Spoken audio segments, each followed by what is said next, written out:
untuk belajar. Nah, anak-anak, hari ini kita akan belajar tema 1, selamatkan makhluk hidup, dan subtema 1, tumbuhan sahabatku. Kita akan belajar 4 jenis penyerbukan. Penyerbukan adalah proses bertemunya benang sari di kepala putik, sehingga bisa menghasilkan tumbuhan baru. Nah, anak-anak, ada 4 jenis penyerbukan.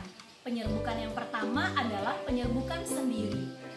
Yang kedua adalah penyerbukan tetangga. Dan yang ketiga adalah penyerbukan silang. Dan yang keempat adalah penyerbukan bastar. Nah, sekarang kita akan belajar 4 jenis penyerbukan tersebut. Penyerbukan yang pertama adalah penyerbukan sendiri atau autogami. Nah, penyerbukan sendiri adalah peristiwa melekatnya benang sari ke kepala putik di dalam satu bunga. Contohnya seperti ini. Bunga yang memiliki benang sari dan kepala putik di dalam satu bunga sempurna, dia dapat melakukan penyerbukan sendiri, yaitu proses melekatnya benang sari di kepala putik pada satu bunga. Jadi pada penyerbukan sendiri, dia hanya membutuhkan satu bunga sempurna saja. Jadi terjadi pada satu bunga. Penyerbukan yang kedua adalah penyerbukan tetangga atau geitonogami, yaitu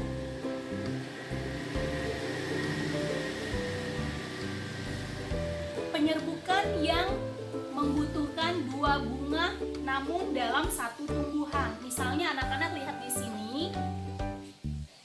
Anak-anak bisa lihat di sini ada 2 bunga.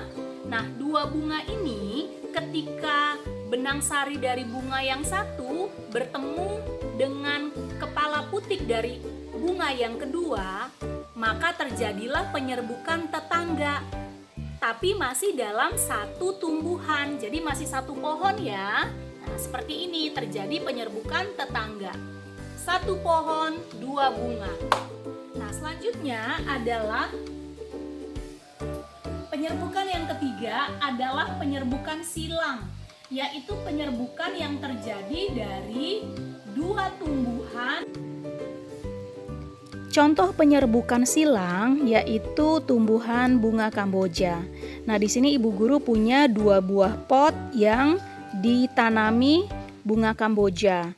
Nah, apabila serbuk sari dari bunga yang ada di pot 1 bertemu dengan kepala putik yang ada di bunga pada pot yang kedua, maka terjadilah penyerbukan silang di antara pohon Kamboja. Pada penyerbukan silang atau alogami, serbuk sarinya berasal dari bunga lain pada tumbuhan lainnya yang masih dalam jenis yang sama.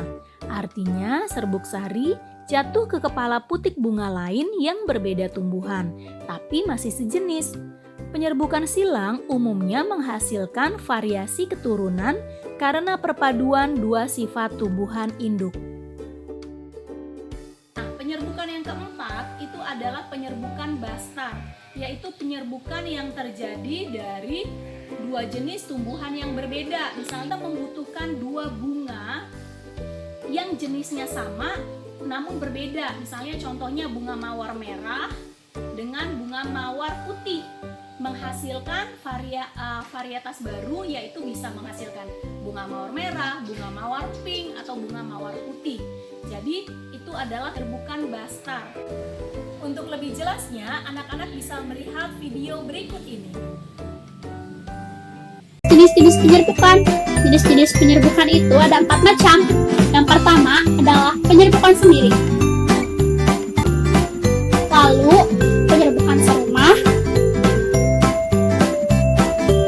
penyerbukan silang, lalu penyerbukan bastar atau berbeda jenis. Untuk tugasnya, anak-anak gambarlah 4 jenis penyerbukan berdasarkan asal serbuk sari seperti gambar ini yang terlihat di layar kalian. Selamat mengerjakan dan kerjakanlah dengan baik dan menarik. Terima kasih.